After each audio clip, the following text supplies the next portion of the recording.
Hi, I'm John Roberts. Welcome to my channel. So far on this channel, we have showcased two of my placement matches, one Allied and one Axis. And I told you, the viewers, that I would be showcasing a few of my placement matches for each faction, and those are still to come. But I decided to start another series that will be parallel to the placement match series.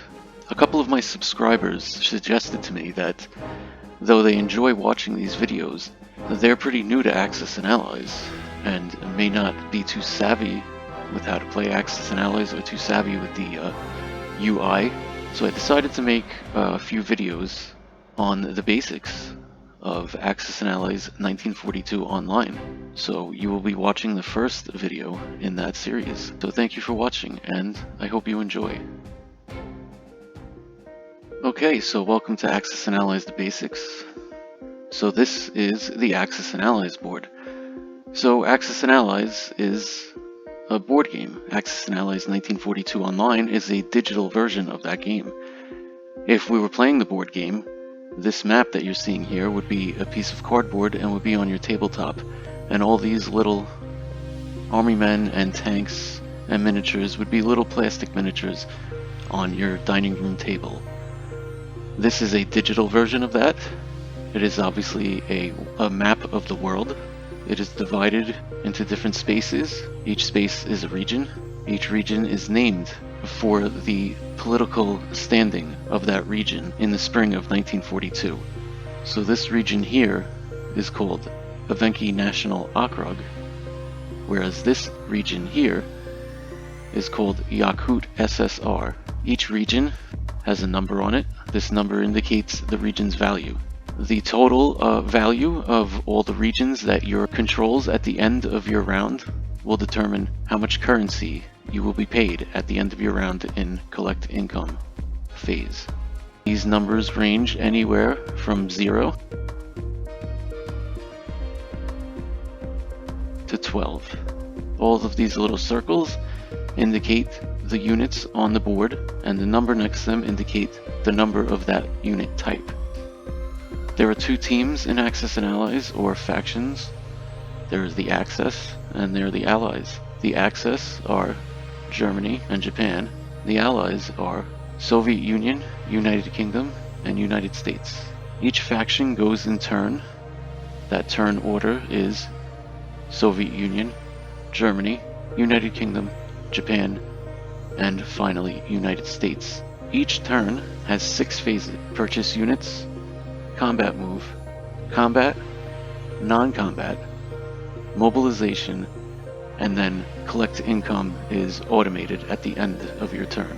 On each power's turn, their goal is to occupy more territory so that they can collect more income, so that they can produce more units. Some territories have roundels on them. These roundels indicate that there is a victory city in this region. Some victory cities have a star next to them. This is a capital. A power's capital must be held in order for that power to produce units out of their industrial complexes, whether they have IPCs on hand or not. The goal of the game is for your faction at the end of the United States turn to control a winning number of victory cities. For the Axis, that number is 9, and for the Allies, that number is 10. Spaces that are not on land are called C-zones. Each C-zone is numbered, but they have no value. I have selected this C-zone by placing my cursor on it and using the left mouse key. You can select C-zones, regions, units. When you select a region or C-zone, you may pull up this window, which will tell you all the units that are in that region. It will also tell you any units that are entering that region in combat or in non-combat, and there's even a little calculator that has been added into the UI, and we will go over all that later on. Okay, so phase 1, purchase units. So every round you will begin by purchasing units with whatever number of currency or IPCs you have. There's also a capacity, but we will go over each unit individually. The infantry, 1 attack power, 2 defense power, 1 movement, and they cost 3 IPCs. The special ability of the infantry is that the most cost-effective unit for defense. So you could buy large amounts of them and they have a dug-in effect. When there's, let's say, 7 infantry with 1 or 2 fighters behind them, it becomes very powerful in defense. So typically the infantry is going to be the unit that you're going to buy the most of. The artillery attacks at 2, defends at 2. They move 1, they cost 4 IPCs. They support infantry. Artillery can pair with an attacking infantry to increase its attack by 2. 1 artillery to 1 infantry.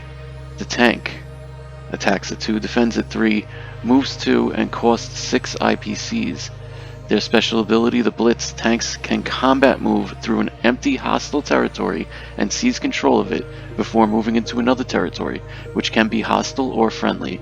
And the anti-aircraft artillery, no attack, no defense, 1 movement point, they cost 5 IPCs. Anti-aircraft artillery cannot combat move unless on a transport that boarded it on a previous turn. No combat value. Anti-aircraft artillery can be taken as a casualty but may never attack. If a territory containing anti-aircraft artillery and no combat units is attacked, the anti-aircraft artillery are automatically destroyed. Their special ability, however, is air defense. Anti-aircraft artillery fire once before the start of combat at incoming air units.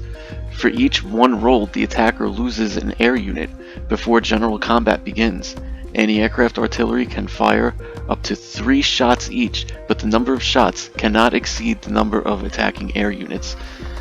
This is language that should be explained.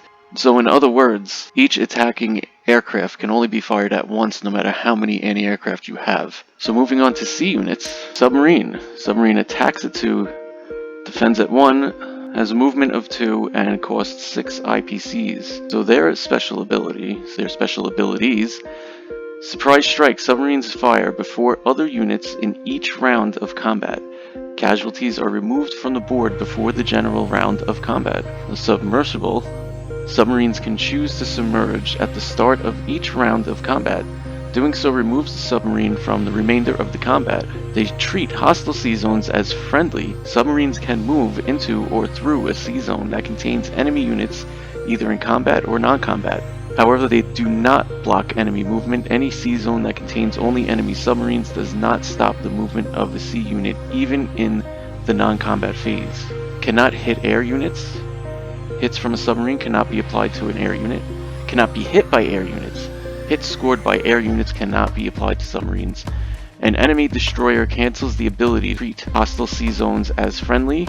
In combat, an enemy destroyer cancels the ability surprise strike, submersible, and cannot be hit by air units. The transport. Transport has no attack, no defense, 2 movement points, and costs 7 IPCs. Transports cannot fire at other units but can attack if accompanied by a unit with an attack value, and can also defend.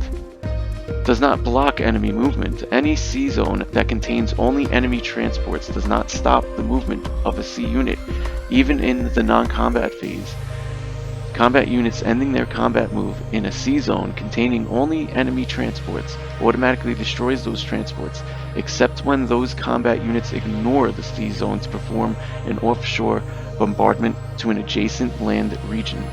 Chosen last, transports can only be chosen as casualty if there are no other eligible units. Carry land units. Transports can only carry units you control, any 1 land unit plus 1 additional infantry. Cargo cannot attack or defend at sea and are destroyed if the transport is destroyed. Loading and offloading. Transports can load cargo from 1 or 2 territories in or adjacent to friendly sea zones that it occupies before, during, and after its moves. Loading onto and or offloading from a transport counts as a land unit's entire move. Whenever a transport offloads, it cannot move again that turn. Amphibious assaults. Transports can offload units into a hostile territory from an adjacent friendly sea zone or sea zone made friendly through combat. Offloaded units cannot retreat. I think it's worth mentioning this since it doesn't really translate in the language. Amphibious assaults. Transports can offload units into a hostile territory from an adjacent friendly sea zone or a sea zone made friendly through combat. So friendly sea zone means that if there is a submarine there and you do not have a surface ship that can make the sea zone friendly, you cannot offload or you cannot amphibious assault with that transport in the same sea zone as a submarine. Even though the submarine does not block, the submarine does make the sea zone unfriendly. So I'll show you that later in the series. So Destroyer attacks at 2, defends at 2, 2 movement, and costs 8 IPCs. Their special ability, Anti-Sub Vessel. Destroyers cancel the submarine ability to treat hostile sea zones as friendly of any enemy submarine that enters its sea zone. Destroyers participating in combat cancel the following abilities of enemy submarines: Surprise Strike, Submersible, and cannot be hit by air units. The Cruiser attacks at 3, defends at 3, moves 2, costs 12. Special ability, Offshore Bombardment. Cruisers can support an amphibious assault by conducting an offshore bombardment from the same sea zone as the transport. It will fire once at the defenders before the start of combat. Casualties are removed at the end of the first round of combat. 1 vessel can be committed per unit being offloaded from the transport. A note about the Cruiser is many players find the Cruiser a useless unit. I don't know about it being useless. I do know that I rarely purchase them myself. 1 cruiser is 12, 2 destroyers is 16, 1 battleship is 20. It just doesn't really make sense mathematically. But I've also known players that love to buy cruisers. So, Aircraft Carrier attacks at 1, defends at 2, moves 2, and costs 14. Their special ability, they carry fighters. An aircraft carrier can support up to 2 fighters controlled by you. Fighters move independently of the carrier. In simple terms, an aircraft carrier is a surface ship that also acts as a landing point for up to 2 fighters. And the King of the Sea, the battleship, attack at 4, defend at 4. This is the heaviest hitter in the game. They move 2, they cost 20. It is also the most costly unit in the game. Their special ability, 2 hits to destroy. Battleships require 2 hits to destroy. If a battleship survives a combat with only 1 hit, the next combat it will take 2 hits to destroy. In other words, the battleship absorbs a hit in every subsequent battle that it participates in. They also have offshore bombardment, just like the cruiser. Battleships can support an amphibious assault by conducting an offshore bombardment from the same sea zone as the transport. It will fire once at the defenders before the start of combat. Casualties are removed at the end of the first round of combat. 1 vessel can be committed per unit being offloaded from the transport. Okay, air units. So now air units are different than land and sea units in one fundamental way, and that is that their movement points, fighter has 4, bomber has 2, are actually fuel. What I mean is that they use their movement points in combat move, and they have to reuse the remainder of their movement points in non-combat. All aircraft must be landed in a friendly zone at the end of your turn. And there are no kamikazes in this game. There are some house rules and variants and optional rules. This version of this game does not have kamikaze rules. You must be able to theoretically land all of your aircraft to be able to have them participate in combat. Let's take a look. Fighter attacks at 3, defends at 4, moves 4, and they cost 10. They land on aircraft carriers. Fighters can land on an aircraft carrier controlled by you. Each aircraft carrier can support up to 2 fighters. They move independently of the aircraft carrier and participate in defense when attacked. Fighters must end their non-combat movement in a sea zone with an aircraft carrier or a territory that has been friendly since the start of your turn. So you cannot conquer a region and then land any aircraft in that region that same turn. A fighter's special ability is actually that they defend at 4, making them great for defense. Like I was saying earlier, with some dug-in infantry and some fighters behind it, it's a pretty good defense. Bomber. The bomber attacks at 4, defends at 1, moves 6, costs 12.